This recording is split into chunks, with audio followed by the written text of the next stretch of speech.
Hello friends, the which episode 4 start ചെയ്യുന്നത് ഒരു flash ബാക്കിലൂടെയാണ്. അതായത് അമ്മയുടെ മരണശേഷം വീട്ടിലെത്തുന്ന ദോജുനാണെങ്കിൽ വിച്ചിനെ പറ്റിയിട്ട് എഴുതിയിട്ടുള്ള ആ പേപ്പേഴ്സൊക്കെ എടുത്ത് നോക്കുന്നതും പ്രൊഫസർ ഇവനോട് വിച്ചിനെ പറ്റിയിട്ട് ഒന്നുകൂടി പേപ്പേഴ്സ് റെഡിയാക്കണം, അതായത് ആദ്യം തന്നെ ഇവൻ വിച്ചല്ല എന്ന് കരുതിയിട്ടാണ് എല്ലാ കാര്യങ്ങളും കണ്ടെത്താൻ ശ്രമിക്കുന്നത്, അതുകൊണ്ട് ഒരുപാട് എറേഴ്സ് ഉണ്ടെന്ന് പറഞ്ഞിരുന്നു. അതിനുശേഷം ഇവൻ ഒന്നുകൂടി ഇതിനെപ്പറ്റി റിസർച്ച് ചെയ്യുന്നതും അതിലെല്ലാം ഉള്ളൊരു കോമൺ ഫാക്ടറായിട്ട് മിജോങ് ആണുള്ളതെന്ന് കണ്ടെത്തുന്നുണ്ട്. അപ്പോൾ ശരിക്കും ഇവൾ വിച്ചാണോ എന്ന് ഇവൻ പറയുന്നതും ആ ഒരു സീനൊക്കെ ഫ്ലാഷ് ബാക്കിലൂടെ കാണിച്ചിട്ടാണ് കേട്ടോ എപ്പിസോഡ് 4 സ്റ്റാർട്ട് ചെയ്യുന്നത്. എന്തായാലും ഈ എറേഴ്സ് എന്താണെന്നൊക്കെ കണ്ടെത്താൻ വേണ്ടിയിട്ട് ഇവൻ്റെ സ്റ്റാഫ്സ് ഉണ്ടായിരിക്കും, അവർക്ക് ഈ റിസർച്ച് പേപ്പേഴ്സൊക്കെ നോക്കുന്നുണ്ട്. ലേഡി സ്റ്റാഫ് ആണെങ്കിൽ ഇതിൽ 2 എറേഴ്സ് ആണുള്ളത്. ഫസ്റ്റത്തെ സ്റ്റാറ്റിസ്റ്റിക്സ് എറേഴ്സ് ആണ്, രണ്ടാമത്തേത് നിങ്ങൾ ഈ പെൺകുട്ടി വിച്ചല്ല എന്ന് കരുതിയിട്ടാണ് എല്ലാ കാര്യങ്ങളും പ്രൊസീഡ് ചെയ്തിരിക്കുന്നത്. എന്നാൽ അവസാനം എല്ലാം പോയിന്റ് ഔട്ട് ചെയ്യുന്നതോ ഈ പെൺകുട്ടി വിച്ച് ആണെന്നാണ്. അല്ല, ഈ പെൺകുട്ടി അങ്ങനെയല്ല എന്ന് പറയാൻ നിങ്ങൾക്ക് അത്രയ്ക്കും ഉറപ്പുണ്ടോയെന്ന് ഈ സ്റ്റാഫ് ചോദിക്കുന്ന ടൈമിൽ ഇവനാണെങ്കിൽ അതിനുത്തരം പറയുന്നില്ല. പകരം അവിടെ ഒരു മാപ്പാണ് കാണിച്ചു കൊടുക്കുന്നത്. അതായത് സാൻ ഫ്രാൻസിസ്കോ പോലീസ് തയ്യാറാക്കിയ ഒരു ക്രൈം മാപ്പാണ് കേട്ടോ. ഡേറ്റും ടൈമും അനുസരിച്ച് ഒരു പ്ലേസിൽ ഉണ്ടായിട്ടുള്ള ക്രൈം സീൻസ് ഒക്കെയാണ് മാപ്പിലൂടെ ഇവർ കണ്ടെത്താൻ ശ്രമിച്ചത്. എന്തായാലും ഇത് അവർക്ക് അത്ര ഇഷ്ടപ്പെട്ടില്ല. അവർ വീണ്ടും ഡേറ്റ് മാത്രം അനലൈസ് ചെയ്തിട്ട് പുതിയൊരു മാപ്പ് ക്രിയേറ്റ് ചെയ്തു. അതിനുശേഷം അവിടുത്തെ ക്രൈം റേറ്റ്സ് ഒക്കെ കുറഞ്ഞു. രണ്ടാമതുണ്ടാക്കിയ മാപ്പ് അവർക്ക് കൂടുതൽ ഉപകാരപ്രദമായി. ഇതുപോലത്തെ ഒരു മാപ്പ് മിജോങ്ങിന് വേണ്ടി തയ്യാറാക്കാനാണ് ഞാൻ ശ്രമിക്കുന്നത്. അവളുമായി ചുറ്റിപ്പറ്റി നടന്ന എല്ലാ ഇൻസിഡൻസും ആക്സിഡൻസും ഒക്കെ കോർത്തിണക്കിക്കൊണ്ട് ഒരു മാപ്പ് തയ്യാറാക്കുകയാണെങ്കിൽ ഫ്യൂച്ചറിൽ എന്ത് ആക്സിഡൻ്റ് ആണ് ഉണ്ടാകാൻ പോകുന്നതെന്ന് നമുക്ക് മുൻകൂട്ടി അറിയാൻ കഴിയും, അത് തടയാൻ കഴിയും എന്നൊക്കെ പറയുമ്പോൾ ഈ ലേഡി സ്റ്റാഫ് ആണെങ്കിൽ ആൾക്ക് വേണ്ടിയിട്ട് ഇൻസിഡൻ്റ് ആയിട്ടുള്ളൊരു മാപ്പ് തയ്യാറാക്കാനാണോ നിങ്ങൾ ഉദ്ദേശിക്കുന്നതെന്ന് അവിടെ ചോദിക്കുന്നുണ്ട്.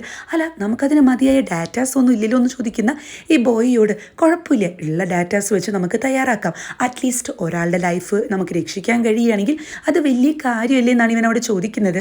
നെക്സ്റ്റ് സീനിൽ ഈ ട്രാൻസ്ലേഷൻ വർക്കൊക്കെ ചെയ്യുന്ന മിജോങ്ങിനെയാണ് കാണിക്കുന്നത്. ഇവൾക്കപ്പോൾ ഒരു കോള് വരുന്നുണ്ട്. ഈ കോള് ചെയ്യുന്ന പെൺകുട്ടിയുടെ പേര് സിറി എന്നാണ് കേട്ടോ. സിറിയാണ് ഇതുപോലത്തെ വർക്കൊക്കെ ഇവൾക്ക് സെറ്റാക്കി കൊടുത്തിട്ടുള്ളത്. ഇവളാണെങ്കിലും വർക്ക് കഴിഞ്ഞു എന്ന് പറയുമ്പോൾ ആഹാ, ഡെഡ് ലൈന് മുന്നേ തന്നെ തയ്യാറാക്കിയല്ലോ, താങ്ക്സ് എന്ന് പറയുന്ന സിറിയോട് ഞാനല്ലേ താങ്ക്സ് പറയേണ്ടത്, ഈ ജോലി എനിക്ക് തന്നെ എന്നോട് ചേർത്ത് നിർത്തിയത് ഇയാളല്ലേ എന്നൊക്കെ പറയുന്നതും ഫുഡ് കഴിച്ചു എന്ന് ചോദിക്കുന്ന സിറിയോട് ഞാൻ ഡയറ്റിലാണെന്ന് പറയുമ്പോൾ തനിക്കതിന് അത്യാവശ്യം തടി പോലും ഇല്ലേ, പിന്നെ എന്തോന്ന് ഡയറ്റില്ല, എനിക്കറിയാം താൻ ഭക്ഷണം കഴിക്കാതെ ഈ പൈസയൊക്കെ കൂട്ടി വെക്കില്ലേ, എന്തിനു വേണ്ടിയിട്ടാണ് മര്യാദയ്ക്ക് ഭക്ഷണം കഴിക്കുന്നൊക്കെ പറയുമ്പോൾ മിജോങ് ആണെങ്കിൽ ഞാൻ ഈ പൈസയൊക്കെ കൂട്ടി വെക്കുന്നത് മറ്റൊരു സ്ഥലത്തേക്ക് പോകാൻ വേണ്ടിയിട്ടാന്ന് പറഞ്ഞ് അവിടെ ഒരു ചിത്രത്തിലേക്ക് നോക്കി ഇങ്ങനെ സംസാരിക്കുന്നുണ്ട്. അപ്പോൾ സിറി ആണെങ്കിൽ ആഹാ, കുറേ കാലമായി നീ ഇങ്ങനെ സംസാരിക്കുന്നത് കേട്ടിട്ട് എങ്ങോട്ട് പോകാനാ, അതെന്തായാലും നന്നായി എന്ന് പറയുന്ന ഇവളാണെങ്കിൽ എന്തൊക്കെയായാലും ഫുഡ് മര്യാദയ്ക്ക് കഴിച്ചിട്ടില്ലെങ്കിൽ ഈ കൂട്ടി വെച്ച പൈസയൊക്കെ ഹോസ്പിറ്റലിൽ കൊണ്ടുപോയിട്ട് കളയേണ്ടി വരും, അതുകൊണ്ട് ഹെൽത്ത് ശ്രദ്ധിക്കണം എന്ന് പറയുന്നതും പിന്നീട് മിജോങ് ആണെങ്കിൽ ഒരു കോഫി ഇടുന്നുണ്ട് കേട്ടോ. അതിനുശേഷം റൂഫ് ടോപ്പിലേക്ക് എത്തുന്ന ഇവളാണെങ്കിൽ അതായത് ഈ ലോകത്ത് മനുഷ്യന്മാർ അതുപോലെ ഞാനും താമസിക്കുന്നുണ്ട്, പക്ഷേ അവർക്ക് ഒരു സ്വാതന്ത്ര്യമൊക്കെ ഉണ്ട്, എന്നാൽ എനിക്കാണെങ്കിലും ഞാൻ ഇവിടെ എന്നെ തന്നെ ലോക്ക് ചെയ്തിരിക്കുകയാണ്. ചില സമയത്ത് എനിക്ക് തോന്നാറുണ്ട് ഞാൻ ഈ ലോകത്തിൽ നിന്ന് തന്നെ മാറി നിൽക്കുകയാണോ അതോ ഈ ലോകം എന്നെ മാറ്റി നിർത്തുവാണോ എന്ന്. ഇതൊക്കെ പറഞ്ഞ് ഇവളവിടെ നിൽക്കുന്നതും ഇവൾ ചെറിയൊരു വെജിറ്റബിൾ ഗാർഡനൊക്കെ അവിടെ സെറ്റാക്കിയിട്ടുണ്ടായിരിക്കും. അവിടെ 2 കോലങ്ങൾ ഈ ബൊമ്മാസ് ഇരിക്കുന്നുണ്ട് കേട്ടോ. ഇവരോട് വന്നിട്ട് നിങ്ങൾ ഓക്കെ അല്ലേ, ഞാൻ ഓക്കെ ആണെന്ന് പറയുന്നതും അല്ല ശരിക്കും നമ്മൾ ഓക്കെ ആണോ എന്നൊക്കെ ചോദിക്കുന്ന മിജോങ്ങിനെയാണ് കാണിക്കുന്നത്. പിന്നത്തെ സീനിൽ ഒരു പെൺകുട്ടി അവളുടെ ജോബ് പ്ലേസിൽ അവളുടെ സാറിനോട് വന്നിട്ട് ഭയങ്കര പ്രശ്നം ഉണ്ടാക്കുന്നുണ്ട് കേട്ടോ. അതായത് അവളുടെ പ്രൊജക്റ്റ് റിജക്റ്റ് ചെയ്തതിൻ്റെ ദേഷ്യമാണ് അവളവിടെ തീർക്കുന്നത്. അപ്പോൾ സാറാണെങ്കിലും മറ്റൊരു പ്രൊജക്റ്റ് ഇവൾക്ക് ചെയ്യാൻ കൊടുക്കുമ്പോൾ ഇവൾക്ക് തീരെ താല്പര്യം ഉണ്ടായിരിക്കില്ല. എനിക്ക് എൻ്റെ പ്രൊജക്റ്റ് തന്നെ മതി, നിങ്ങളുടെ ജൂനിയേഴ്സിലെ നിങ്ങൾ ഞങ്ങളെ സപ്പോർട്ട് ചെയ്യലേ വേണ്ടെന്നൊക്കെ പറയുമ്പോൾ ഇയാളാണെങ്കിൽ അതെ എനിക്ക് 2 മക്കളുണ്ട്, ഞാൻ ഈ ജോലിയിൽ പിടിച്ചു നിൽക്കുന്നത് ഇങ്ങനെയൊക്കെ തന്നെയാണ്, പറ്റുമെങ്കിൽ ചെയ്താൽ മതി എന്നൊക്കെ പറയുന്നതും ഈ പെൺകുട്ടി ദേഷ്യത്തിൽ ജോലിയിൽ നിന്ന് ക്വിറ്റ് ചെയ്യുന്നൊരു സീൻ കാണിക്കുന്നുണ്ട്. ഇതേപോലെ മറ്റൊരാളും ജോലിയിൽ നിന്ന് ക്വിറ്റ് ചെയ്യുന്നുണ്ട്. അത് ദോജിനായിരിക്കട്ടെ. ദോജിൻ്റെ സാറാണെങ്കിൽ 30-ലധികം ആളുകൾ ഇവിടെ വർക്ക് ചെയ്യുന്നുണ്ട്, 100-ൽ പരം ഫാമിലീസ് നമ്മളിൽ ഡിപ്പെൻഡൻ്റ് ആണ്, നീ പെട്ടെന്ന് ജോലി നിർത്തിയ ആകെ പ്രശ്നത്തിലാകും, ഒരുപാട് പെൻഡിങ് വർക്ക്സ് ഒക്കെ ഉണ്ടെന്ന് പറയുന്ന സാറിനോട് അതൊക്കെ ഞാൻ തീർത്ത് തരാമെന്ന് പറയുമ്പോൾ അപ്പോൾ കാസിനോടെ കോൺട്രാക്റ്റോ എന്നാണ് കേട്ടോ സാർ അവിടെ ചോദിക്കുന്നത്. അതിൻ്റെ ഇൻചാർജ് എനിക്കല്ല, അതിനെപ്പറ്റി എനിക്ക് അറിയേണ്ടെന്ന് പറയുമ്പോൾ എടാ ചെയർമാൻ ആണെങ്കിൽ നിൻ്റെ കൂടെ ഫുഡ് കഴിക്കണം എന്ന് പറഞ്ഞ് വിളിക്കുന്നുണ്ടെന്ന് പറയുമ്പോൾ അത് കുഴപ്പമില്ല, ആളോട് ഞാൻ സംസാരിച്ചോളാം, ആൾക്ക് മനസ്സിലാകും എന്നൊക്കെ പറയുന്നതും ഈ സാറാണെങ്കിൽ എടാ നീ ഇങ്ങനെ പെട്ടെന്ന് ക്വിറ്റ് ചെയ്ത് നീ ഇതുവരെ ചെയ്ത പ്രൊജക്റ്റിൻ്റെ ഒക്കെ ക്രെഡിറ്റ് മറ്റൊരാൾ തട്ടിയെടുക്കല്ലേ, നിനക്ക് എന്താ വേണ്ടത്, ഞാൻ സാലറി കൂട്ടിത്തരാം, അതുപോലെ ഇൻസെൻറ്റീവും കൂട്ടിത്തരാം, ഒരു വർക്കിന് ഇത്ര പെർസെൻറ്റേജ് വെച്ചിട്ട് ഞാൻ ഇൻസെൻറ്റീവ് തരാമെന്നൊക്കെ പറയുമ്പോൾ ദോജുനാണെങ്കിൽ ഞാൻ ഈ ജോലി ക്വിറ്റ് ചെയ്യുന്നത് സാലറിക്ക് വേണ്ടിയല്ല എന്ന് നിങ്ങൾക്ക് നന്നായിട്ട് അറിയാം. ഈ ഒരു പ്രാവശ്യം കൂടി ഞാൻ ഈ ഒരു ഓപ്പർച്യൂണിറ്റി മിസ് ചെയ്യുകയാണെങ്കിൽ പിന്നീട് ഞാൻ ഇത് റിഗ്രറ്റ് ചെയ്യേണ്ടി വരും എന്ന് പറയുമ്പോൾ പിന്നീട് സാർ ഇവനോട് ഒന്നും പറയുന്നില്ല. ആൾക്ക് കാര്യങ്ങളൊക്കെ മനസ്സിലാകുന്നുണ്ടല്ലോ. അങ്ങനെ ഇവൻ നേരെ പോയിട്ട് ഇവളുടെ അപ്പാർട്ട്മെൻറ്റിനെ തൊട്ട് ഓപ്പോസിറ്റുള്ള ഒരു അപ്പാർട്ട്മെൻറ്റിൽ ഫ്ലാറ്റ് സെറ്റാക്കുന്നുണ്ട്. അങ്ങനെ ബ്രോക്കറുമായിട്ട് ഡീലിങ്സ് ഒക്കെ നടത്തുന്നതും തൊട്ട് മുകളിലുള്ള ഫ്ലാറ്റ് ഒന്ന് കാണാൻ പറ്റുമെന്നാണ് ഇവൻ അവിടെ ചോദിക്കുന്നത്. കാരണം ഇവളുടെ തൊട്ട് ഓപ്പോസിറ്റ് ആയിട്ട് വരുന്ന ഒരു ഫ്ലാറ്റ് ആയിരിക്കും കേട്ടോ അത്. അയ്യോ അവിടെ ഓൾറെഡി ഒരാളായല്ലോ എന്ന് പറയുമ്പോൾ ജസ്റ്റ് എനിക്കൊന്ന് കാണാനാണെന്ന് പറയുന്നതും അവിടെ താമസിക്കുന്ന പയ്യൻ അടുത്തൊരു കൺവീനിയൻറ്റ് സ്റ്റോറിലാണ് വർക്ക് ചെയ്യുന്നത്. ആളോടൊന്ന് ചോദിച്ചു നോക്കാമെന്ന് പറഞ്ഞ് ഈ ബോയുടെ അടുത്തേക്ക് ഇവർ പോകുന്നുണ്ട്. എന്നാൽ ഈ പയ്യനാണെങ്കിലും എനിക്ക് ഒട്ടും താല്പര്യമില്ല, ഇതിനൊന്നും സമയമില്ല എന്ന് പറയുമ്പോൾ ബ്രോക്കർ ആണെങ്കിൽ ജസ്റ്റ് കുറച്ച് സമയം മതി ഇയാൾക്കൊന്ന് നോക്കാനെന്നൊക്കെ പറയുമ്പോൾ ഈ ബോയ് ചീത്ത പറയുന്നുണ്ട് കേട്ടോ. പിന്നീട് ഈ ബ്രോക്കർ ആണെങ്കിൽ കണ്ടില്ലേ അവൻ ഭയങ്കര പ്രശ്നക്കാരനാണ്, മര്യാദയ്ക്ക് വാടക പോലും തരാറില്ല, എനിക്ക് ചോദിക്കാൻ തീരെ താല്പര്യമില്ലായിരുന്നു, പിന്നെ നിങ്ങൾ വന്നതുകൊണ്ട് മാത്രമാണെന്ന് അവിടെ പറയുന്നത്. ദോജുനാണെങ്കിലും പിന്നീട് ഈ പയ്യനെ വീഴ്ത്താനുള്ള ഒരു ഒരുക്കത്തിലൊക്കെ ആയിരിക്കും. അതായത് പെട്ടെന്ന് ലിഫ്റ്റ് ക്ലോസ് ചെയ്യുന്ന ടൈമിലാണ് ഈ പയ്യൻ ഓടിയെത്തുന്നതും കയറുന്ന ടൈമിൽ ദോജിനെ കാണുമ്പോൾ കയറണ്ടായിരുന്നു എന്ന് ഇവന് തോന്നുന്നുണ്ട് കേട്ടോ. ദോജിനാണെങ്കിൽ റൈസ് കേക്ക് ഇഷ്ടമാണോ എന്ന് ചോദിക്കുമ്പോൾ എനിക്ക് തീരെ ഇഷ്ടമല്ല, എൻ്റെ അച്ഛനും അമ്മയ്ക്കും ആ ഷോപ്പ് ഉണ്ടായിരുന്നു എന്ന് പറയുന്നതും അവിടെ ആ ഒരു ചാൻസ് മിസ്സാവുകയാണ്. എന്നാൽ ദോജിനാണെങ്കിലും പിന്നീട് ഇവൻ്റെ സ്റ്റോറിയിലേക്ക് പോകുന്നതും ഇവിടുത്തെ ബെസ്റ്റ് ആയിട്ടുള്ള പാക്ക്ഡ് മീൽ ഏതാണെന്ന് ചോദിക്കുമ്പോൾ ഒരെണ്ണം ഇവൻ സെലക്ട് ചെയ്ത് കൊടുക്കുന്നുണ്ട്. ഡ്രിങ്ക്സിൽ ഏതാ നല്ലതെന്ന് പറയുമ്പോൾ അതും ഈ ബോയ് ഒരെണ്ണം സെലക്ട് ചെയ്ത് കൊടുക്കുന്നുണ്ട്. ബില്ലൊക്കെ അടിച്ച് പൈസ പറഞ്ഞ് കവർ വേണമെന്ന് ചോദിക്കുമ്പോൾ കവറിൻ്റെ ഒന്നും ആവശ്യമില്ലെന്ന് പറഞ്ഞ് ദോജിൻ ഈ ഫുഡും ഈ ഡ്രിങ്ക്സും ഒക്കെ ഇവനാണ് കൊടുക്കുന്നത് കേട്ടോ. ഇതെന്തിനാ എനിക്കെന്ന് പറയുമ്പോൾ താൻ നന്നായി ഫുഡൊക്കെ കഴിക്കുമെന്ന് പറഞ്ഞ് ദോജിൻ അവിടെ നിന്നും പോകുന്നതും പിന്നീട് ഈ ബോയ് ആണെങ്കിൽ ഈ വേസ്റ്റൊക്കെ കളക്ട് ചെയ്യുന്ന ടൈമിൽ അങ്ങോട്ട് വരുന്ന ദോജിനാണെങ്കിൽ അതും ഹെൽപ്പ് ചെയ്ത് കൊടുക്കുന്നുണ്ട്. ഇതിൻ്റെ ഒന്നും ആവശ്യമില്ല നീ പോയി പറയുമ്പോൾ ഇവനാണെങ്കിൽ അങ്ങോട്ട് കയറി ഹെൽപ്പ് ചെയ്ത് കൊടുക്കുകയാണ്. പിന്നീട് ഒരു ദിവസം ഡോറിൻ്റെ പുറത്ത് ഇതുപോലൊരു വെൽക്കം ഗിഫ്റ്റ് കൂടി കാണുമ്പോൾ ഈ ബോയ്ക്ക് അങ്ങ് ദേഷ്യം വരുന്നുണ്ട്. ഇവനാണെങ്കിൽ ദോജിൻ്റെ അടുത്തെത്തി എന്തൊക്കെ ഈ കാണിച്ചു കൂട്ടുന്നത്, ഇയാൾക്കിപ്പോൾ എന്താ വേണ്ടത്, എൻ്റെ ഫ്ലാറ്റ് ഒന്ന് കാണണം അത്രയല്ലേ ഉള്ളൂ, അത് കഴിഞ്ഞ് ഈ ശല്യമൊന്നും ഉണ്ടാവില്ലല്ലോ എന്ന് പറഞ്ഞ് ഫ്ലാറ്റ് കാണാൻ ഒരു അവസരം ഇവൻ ഉണ്ടാക്കി കൊടുക്കുന്നുണ്ട്. ആ ഫ്ലാറ്റ് കാണുമ്പോൾ ഇവന് മനസ്സിലാകുന്നുണ്ട് കറക്റ്റ് മിജിയോങ്ങിൻ്റെ ഓപ്പോസിറ്റാണ്, അവളെ കുറച്ചുകൂടി നന്നായി നിരീക്ഷിക്കാൻ പറ്റിയ സ്പോട്ടാണെന്ന്. അതുകൊണ്ട് തന്നെ 3 മാസത്തെ വാടക ഓൾറെഡി തരാമെന്നും മാറ്റാനുള്ള സൗകര്യങ്ങളൊക്കെ തരാമെന്നൊക്കെ പറയുമ്പോൾ ഈ ബോയ് ആണെങ്കിൽ റൂം മാറാൻ സമ്മതിക്കുന്നുണ്ട്. പിന്നീട് ദോജിനാണെങ്കിൽ ഇവൻ്റെ പെയിൻറ്റിങ് വർക്കൊക്കെ ഇതിൻ്റെ ഇടയിൽ ചെയ്യുന്നതും കാണിക്കുന്നുണ്ട്. പിന്നീട് ഇവനാണെങ്കിൽ മിജോങ്ങിൻ്റെ അപ്പാർട്ട്മെൻറ്റിൽ പോയിട്ട് ഇവൾക്ക് വന്ന ലെറ്റേഴ്സൊക്കെ ഫോട്ടോ എടുക്കുന്ന ടൈമിലാണ് അങ്ങോട്ട് സിറി വരുന്നതും ഇവനാണെങ്കിൽ നൈസായിട്ട് അവിടെ കിടന്ന് പരുങ്ങുന്നുണ്ട് കേട്ടോ. താൻ ഇവിടെയാണ് താമസിക്കുന്നത്, എങ്ങോട്ടാണ് പോകുന്നതെന്ന് ചോദിക്കുമ്പോൾ ഇവനാണെങ്കിൽ പെട്ടെന്ന് 3rd ഫ്ലോറിലേക്കാണെന്ന് പറയുന്നതും പിന്നീട് മുകളിലേക്ക് കയറുന്ന ടൈമിൽ 3rd ഫ്ലോറിൽ എന്തോ ഒരു ഷോപ്പ് കാണുമ്പോൾ ഇവൻ നൈസായിട്ട് അതിൻ്റെ ഉള്ളിലേക്ക് അങ്ങ് കയറുന്നുണ്ട്.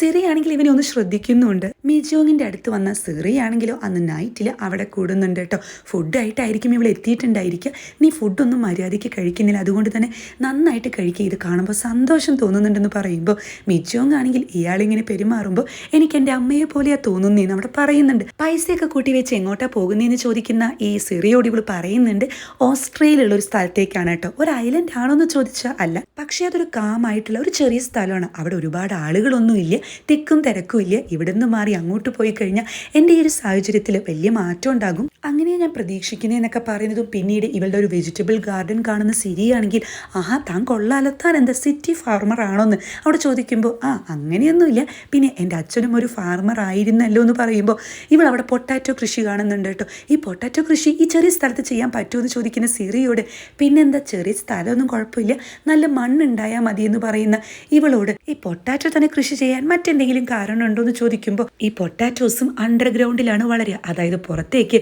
ആരുമായിട്ടൊരു കണക്ഷനും ഇല്ലാതെ അണ്ടർഗ്രൗണ്ടിലാണ് വളരുന്നതെങ്കിലും ഇവർ നല്ല സ്ട്രോങ് ആയിരിക്കും. പിന്നെ അത് മാത്രമല്ല എൻ്റെ അച്ഛൻ അവസാനമായിട്ട് കൃഷി ചെയ്യണമെന്നൊക്കെ പറഞ്ഞതും ഈ പൊട്ടാറ്റോസ് തന്നെയാണെന്നൊക്കെ ഇവൾ പറയുമ്പോൾ വണ്ടി ഒരു സാഡ് സ്റ്റോറിയിലേക്കാണോ തിരിക്കുന്നതെന്ന് സിറി അവിടെ ചോദിക്കുന്നുണ്ട്.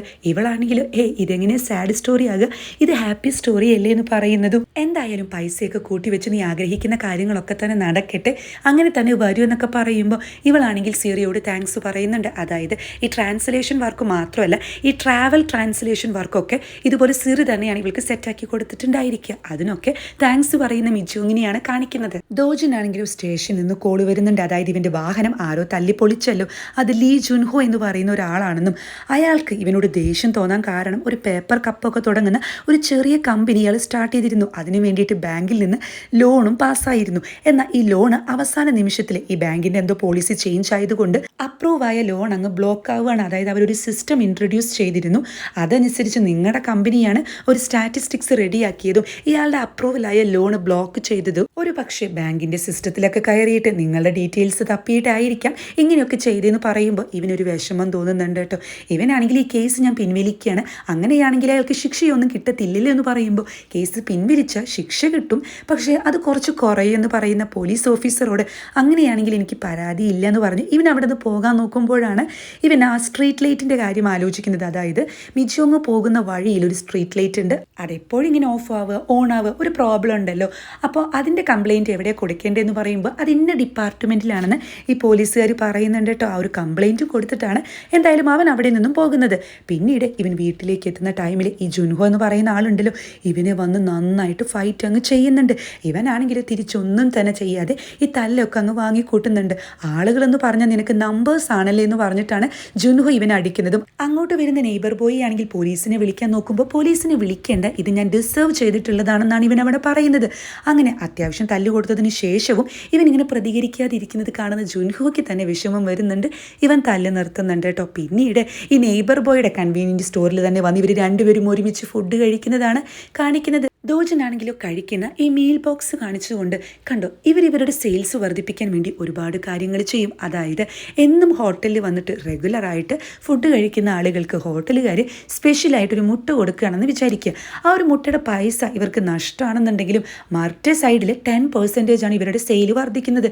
അപ്പോൾ ഇവർ ചെയ്ത ഒരു കാര്യം നല്ലതല്ലേ എന്ന് പറയുന്ന ഇവനാണെങ്കിൽ ഇതുപോലെ തന്നെയാണ് തൻ്റെ വർക്ക് എന്ന് പറഞ്ഞിട്ട് ഇവൻ്റെ വർക്ക് അവിടെ വളരെ സിമ്പിളായിട്ട് ഇയാൾക്ക് പറഞ്ഞു കൊടുക്കാൻ ശ്രമിക്കുകയാണ്. ഇത് കേൾക്കുന്ന ജുൻഹോയാണെങ്കിൽ ഞാൻ ആ ദേഷ്യത്തിൽ അടിച്ചതാണ്, എൻ്റെ ഫാമിലിയും ആകെ തകർന്നു, എൻ്റെ മകൻ അവൻ്റെ അങ്കിളിൻ്റെ കൂടെയാണ്, മകളാണെങ്കിൽ എന്നെ കാണാൻ പോലും അനുവദിക്കുന്നില്ല, ഭാര്യയാണെങ്കിൽ മറ്റൊരു സ്ഥലത്ത് ജോലി ചെയ്യുകയാണ്, ഞാനൊരു ഇൻ്റർനെറ്റ് കഫേയിലാണ് കിടക്കുന്നത്, എൻ്റെ കുടുംബം മൊത്തത്തിൽ തകർന്നു.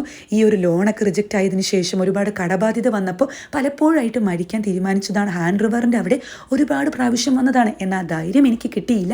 ആ ടൈമിലാണ് ബാങ്കിൻ്റെ സിസ്റ്റത്തിൽ നിന്നും നിങ്ങളുടെ ഡീറ്റെയിൽസ് കിട്ടുന്നതും ഞാനല്ലല്ലോ, ഇവൻ കാരണമല്ലേ ഇങ്ങനെയൊക്കെ സംഭവിച്ചത്, അതുകൊണ്ട് തന്നെ ഇവൻ എന്തെങ്കിലും ചെയ്യണം എന്നൊക്കെ പറഞ്ഞ് എനിക്കങ്ങ് ദേഷ്യം വന്നു, അതുകൊണ്ടാണ് ഇങ്ങനെയൊക്കെ സംഭവിച്ചതെന്ന് പറയുമ്പോൾ ഇയാളുടെ ജീവിതം തകർന്നു, ഇയാളിപ്പോൾ ഇങ്ങനത്തെ ഒരു അവസ്ഥയിലാണെന്നൊക്കെ അറിയുന്ന ദോജിന് ഒരുപാട് സങ്കടം വരുന്നുണ്ട്. കരഞ്ഞുകൊണ്ട് സോറി പറയുന്ന ദോജിനാണെങ്കിൽ എനിക്ക് മറ്റൊന്നും ചെയ്യാൻ കഴിയില്ല, ഇതുപോലെ മാപ്പ് അപേക്ഷിക്കാൻ മാത്രമേ കഴിയുള്ളൂ എന്ന് പറയുന്ന ദോജിനെയാണ് കാണിക്കുന്നത്. നെക്സ്റ്റ് സീനിൽ കിമ്മിനെയാണ് കാണിക്കുന്നത് കേട്ടോ. അതായത് കിം ഒരു പെൺകുട്ടി അവളുടെ വീട്ടിൽ ആരൊക്കെയോ അതിക്രമിച്ചു കയറി പ്രശ്നങ്ങൾ ഉണ്ടാക്കിയെന്ന് പറഞ്ഞ് ആ ഒരു സ്ഥലത്ത് വരുന്നതും അവരുടെ ഡീറ്റെയിൽസ് ഒക്കെ എടുക്കുന്നുണ്ട് കേട്ടോ. പിന്നീട് കിം ആണെങ്കിൽ ഈ പെൺകുട്ടിയോട് തൽക്കാലം ഇവിടെ നിൽക്കേണ്ട, മാറി നിൽക്കാൻ പറയുന്നതും കുറച്ച് അകലെയായിട്ട് ഇവളുടെ പാരൻസ് ഉണ്ട്, അവിടെ കൊണ്ടുപോയിട്ട് ഈ പെൺകുട്ടിയെ വിടുന്നുണ്ട്. ഈ വിടുന്ന ടൈമിൽ ഒരു സ്മാർട്ട് വാച്ച് കൊടുക്കുന്നുണ്ട് കേട്ടോ. എന്തെങ്കിലും പ്രശ്നം വരികയാണെങ്കിൽ ഈ ഒരു ബട്ടൺ പ്രസ് ചെയ്താൽ മതി, തൊട്ടടുത്തുള്ള പോലീസ് ഓഫീസേഴ്സോ ഞങ്ങളും വരും, അതുപോലെ തന്നെ CCTV ചെക്ക് ചെയ്യണം എന്നൊക്കെ പറയുന്നതും. പിന്നീട് ഇയുന എന്നാണ് കേട്ടോ ഈ പെൺകുട്ടിയുടെ പേര്. അമ്മയുടെ അടുത്താക്കിയിട്ടാണ് ഇവൻ അവിടെ നിന്നും പോകുന്നത്. അന്ന് നൈറ്റിൽ ഇവൻ ദോജിനെ കാണുന്നതും ദോജിൻ്റെ മുഖത്ത് ഈ പാടൊക്കെ കാണുമ്പോൾ എന്താടാ ആരെങ്കിലും നിന്നെ തല്ലിയോ, നീ അങ്ങനെ തല്ലിനൊന്നും പോകാത്തതാണല്ലോ എന്ന് പറയുന്ന കിമ്മിനോട് അത് കുഴപ്പമില്ല, ഇത് ഞാൻ ഡിസേർവ് ചെയ്തിട്ടുള്ളതാണെന്ന് പറയുന്നതും കിം ആണെങ്കിലോ ഇവനോട് സോറി പറയുകയാണ് കേട്ടോ. അതായത് ഹെൽപ്പ് ചെയ്യാൻ കഴിഞ്ഞില്ലല്ലോ, അതൊന്നും കുഴപ്പമില്ല, നമുക്ക് ഡിന്നർ കഴിക്കാമെന്ന് പറയുന്ന ടൈമിലാണ് പെട്ടെന്ന് ഈ സ്മാർട്ട് വാച്ചിൽ അലാം വരുന്നത് കേട്ടോ. അതായത് ആ പെൺകുട്ടിക്ക് എന്തോ സംഭവിച്ചിട്ടുണ്ടായിരിക്കുന്നു മനസ്സിലാക്കുന്ന കിം ആണെങ്കിൽ ഉടനെ തന്നെ അവിടെ നിന്നും പോകുന്നുണ്ട്. അങ്ങനെ ഈ പെൺകുട്ടിയുടെ സ്ഥലത്തെത്തുമ്പോൾ ഓൾറെഡി ആംബുലൻസ് വന്നിട്ടുണ്ടായിരിക്കും. ഈ പെൺകുട്ടിയെ സ്ട്രക്ചറിൽ കയറ്റുന്നതാണ് ഇവൻ കാണുന്നത്. കൈയൊക്കെ മുറിഞ്ഞിട്ടുണ്ടായിരിക്കും. അപ്പോൾ അവിടുത്തെ ലോക്കൽ പോലീസിനോട് എന്താ സംഭവിച്ചെന്ന് ചോദിക്കുമ്പോൾ നിങ്ങൾ ലേറ്റായി, നമ്മൾ ശരിക്കും പെട്ടുപോയി എന്ന് പറയുന്നതും. പിന്നീട് ഈ പെൺകുട്ടിയുടെ പാരൻസ് ആണെങ്കിൽ നിങ്ങളല്ലേ പറഞ്ഞത് എന്തെങ്കിലും പ്രശ്നം ഉണ്ടായിക്കഴിഞ്ഞാൽ എത്താന്ന്, എന്നിട്ട് എന്തുകൊണ്ടാണ് നിങ്ങൾ ലേറ്റായി എന്ന് പറഞ്ഞ് അച്ഛൻ ഇവനോട് ദേഷ്യപ്പെടുന്ന ഒരു സീനൊക്കെയാണ് കാണിക്കുന്നത്. നെക്സ്റ്റ് സീനിൽ ചെയർമാൻ ഇവനെ ഫുഡ് കഴിക്കാൻ വിളിക്കുന്നുണ്ടായിരിക്കുമല്ലോ. അങ്ങനെ ഇവൻ ഫുഡ് കഴിക്കാൻ പോകുന്നതും വലിയ റെസ്റ്റോറൻ്റ് ഒന്നും ആയിരിക്കില്ല, ഒരു ചെറിയ റെസ്റ്റോറൻറ്റിലേക്കാണ് ചെയർമാൻ വിളിക്കുന്നത്. കാരണം ഇവിടുത്തെ ഫുഡ് അദ്ദേഹത്തിന് ഒരുപാട് ഇഷ്ടമാണ്. ഇദ്ദേഹത്തിൻ്റെ അമ്മ ഉണ്ടാക്കുന്നത് പോലെ തന്നെയാണ് ഈ ഫുഡ് എന്ന് പറഞ്ഞ് അത് ദോജിനും കഴിക്കണമെന്ന് പറഞ്ഞ് പറഞ്ഞിട്ടാണ് കേട്ടോ ദോജിൻ ഇത് കൊടുക്കുന്നത്. അങ്ങനെ ഇവർ സംസാരിക്കുന്ന ടൈമിൽ ദോജിനാണെങ്കിൽ കാസിനോയിൽ എന്തെങ്കിലും ഒരു വാക്കൻസി ഉണ്ടെങ്കിൽ ഇയാൾക്ക് എന്തെങ്കിലും ഒരു ജോലി ശരിയാക്കി കൊടുക്കാൻ കഴിയൂ എന്ന് പറഞ്ഞ് ജുൻഹോയുടെ CV ആണ് കേട്ടോ ചെയർമാന് കൊടുക്കുന്നത്. ഇയാൾക്ക് ഞാൻ കാരണം ഒരുപാട് നഷ്ടങ്ങൾ സംഭവിച്ചിട്ടുണ്ട്, ഈ ഒരു ജോലിയിലൂടെ അയാൾക്ക് തിരിച്ച് ജീവിതത്തിലേക്ക് വരാൻ കഴിഞ്ഞാൽ അതെനിക്ക് നല്ല സമാധാനമാവും എന്നൊക്കെ പറയുന്നതും ഇയാൾ റെക്കമെൻഡ് ചെയ്തതല്ലേ ഞാൻ എന്തായാലും ജോലി കൊടുക്കാമെന്ന് പറയുന്ന ചെയർമാൻ ആണെങ്കിൽ താൻ എന്തായാലും കൊള്ളാം, ഇപ്പോഴത്തെ കാലത്ത് ആരും മറ്റുള്ളവർക്ക് വേണ്ടി ഇങ്ങനെയൊന്നും ചിന്തിക്കാറ് പോലും ഇല്ല, അപ്പോൾ താൻ ഇങ്ങനെയൊക്കെയല്ലേ ചിന്തിക്കുന്നതെന്ന് പറഞ്ഞ് ഇവൻ അപ്രിഷ്യേറ്റ് ചെയ്യുന്നതും ഇവർ രണ്ടുപേരും സംസാരിച്ച് ഫുഡൊക്കെ കഴിക്കുന്ന ഒരു നല്ല സീനാണ് അവിടെ കാണിക്കുന്നത്. നെക്സ്റ്റ് സീനിൽ വർക്കൊക്കെ കഴിയുന്ന മിജുങ് ആണെങ്കിൽ ഒരു 2:30 AM കേട്ടോ പുറത്തേക്ക് പോകുന്നത്. കാരണം ആ സമയത്ത് ആരും ഇവളെ കാണാനോ ഇവളോട് സംസാരിക്കാനോ ഉണ്ടായിരിക്കില്ലല്ലോ, അതുകൊണ്ടാണ് ഈ ഒരു ടൈം ഇവൾ സെലക്ട് ചെയ്യുന്നത്. അങ്ങനെ പുറത്തേക്ക് എത്തുന്ന ഇവളാണെങ്കിൽ ക്യാറ്റിന് ഫുഡ് കൊടുക്കുന്നതും ഈ ആളുകളെ അവോയ്ഡ് ചെയ്ത് ജീവിക്കുക എന്ന് പറഞ്ഞാൽ വലിയ ബുദ്ധിമുട്ടാണല്ലേ. ചില സമയത്ത് എനിക്ക് തോന്നും ഞാനൊരു വിച്ചാണോ എന്ന്, അതെന്താ അങ്ങനെ എന്നൊക്കെ ചോദിക്കുമ്പോൾ ഇതൊക്കെ തന്നെ മറിഞ്ഞു നിൽക്കുന്ന ദോജിൻ കേൾക്കുന്നുണ്ട്. ഇവന് വിഷമവും വരുന്നുണ്ട് കേട്ടോ. ഇവൻ ചിന്തിക്കുന്നത് പണ്ട് ചെറുപ്പത്തിൽ ഈ ഫെയറി ടെയിൽ കഥയൊക്കെ വായിക്കുന്ന ടൈമിൽ തടവിലാക്കപ്പെടുന്ന നായികയെ പറ്റിയിട്ടൊക്കെ കേട്ടിട്ടുണ്ട്. പക്ഷേ അങ്ങനെ തടവിലാക്കാൻ, അങ്ങനെ ഒരു ലൈഫ് ജീവിക്കാൻ ഞാൻ നിന്നെ സമ്മതിക്കത്തില്ല. നിന്റെ ഈ ഒരു ശാപം എന്താന്ന് കണ്ടുപിടിച്ച് അത് ഞാൻ ബ്രേക്ക് ചെയ്യും, നിന്നെ ഒരു നോർമൽ ലൈഫിലേക്ക് തിരിച്ചു കൊണ്ടുവരും. ഇതിനൊക്കെ വേണ്ടത് ഈ ചോദ്യങ്ങൾക്കൊക്കെ ഉത്തരം കിട്ടണമെന്നുണ്ടെങ്കിൽ നമ്മൾ ജനിച്ചു വളർന്ന ആ ഒരു നാട്ടിലേക്ക് തിരിച്ചു പോകേണ്ടി വരും എന്ന് പറഞ്ഞ് ഇവരുടെ ആ ഒരു ഗ്രാമത്തിലേക്ക് ഇവൻ എത്തുന്നുണ്ട് കേട്ടോ. ഇവന്റെ ഫ്രണ്ടായ ഒരു പെൺകുട്ടി ഇപ്പോൾ അവിടെ ഒരു ഷോപ്പ് നടത്തുകയാണ്. ഈ പെൺകുട്ടിയുടെ അടുത്തേക്ക് എത്തുമ്പോൾ ആഹാ പെട്ടെന്നൊരു ഗെറ്റ് ടുഗെദർ വെക്കാൻ നിനക്ക് എന്താ തോന്നിയെന്ന് ഇവൾ അവിടെ ഇവനോട് ചോദിക്കുന്നുണ്ട്. നമ്മളൊക്കെ ഇപ്പോൾ വീണ്ടും കണ്ടിട്ട് കുറേ കാലമായില്ലേ, നിന്റെ അമ്മ മരിച്ചതൊക്കെ അറിഞ്ഞു എന്ന് ഈ ഫ്രണ്ട് പറയുന്നതും പെട്ടെന്ന് ഇങ്ങനെ ഒരു ഗെറ്റ് ടുഗെദർ വെക്കാൻ എന്തെങ്കിലും കാരണം ഉണ്ടോ എന്ന് ചോദിക്കുന്ന ഈ പെൺകുട്ടിയോട് ഈവനിങ്ങിന് എല്ലാവരും കൂടുമല്ലോ അപ്പോൾ പറയാമെന്നാണ് ഇവൻ അവിടെ പറയുന്നത്. ഇവരുടെ ഒരേ ഫ്രണ്ട് ഇവർ പഠിച്ച അതേ സ്കൂളിൽ തന്നെയാണ് വർക്ക് ചെയ്യുന്നതെന്ന് ഇവൾ അവിടെ പറയുമ്പോൾ പിന്നീട് ഇവന് പോകുന്നത് സ്കൂളിലേക്കായിരിക്കും. സ്കൂളിൽ മിജുങ് ഇരിക്കാറുള്ള ആ ഒരു ബെഞ്ച് ഉണ്ടല്ലോ, അത് നോക്കുന്ന ടൈമിൽ അതിലന്ന് വിച്ചെന്ന് എഴുതിയിട്ട് ഇവനത് സ്ക്രാച്ച് ചെയ്ത് കളഞ്ഞല്ലോ, ആ ഒരു പാടൊക്കെ ഇപ്പോഴും അവിടെ ഉണ്ടായിരിക്കും. അവിടെ തന്നെയുള്ള ഒരു റൂമിലേക്ക് ഇവൻ കടക്കുന്നതും അവിടെ ഒരുപാട് ഫയൽസും മറ്റും ആയിരിക്കട്ടെ ഇരിക്കുന്നത്. എന്തായാലും ഇവിടുത്തെ ഡാറ്റാസ് വെച്ചിട്ട് വേണം ആദ്യം ഇൻഫർമേഷൻസ് തയ്യാറാക്കാൻ. ഇതിൽ നിന്ന് എന്തെങ്കിലും ഒരു ക്ലൂ കിട്ടും, അവളെ ഞാൻ തിരിച്ച് നോർമൽ ലൈഫിലേക്ക് കൊണ്ടുവരുമെന്ന് പറയുന്ന ദോജിനെ കാണിച്ചിട്ടാണ് എപ്പിസോഡ് അവസാനിക്കുന്നത്.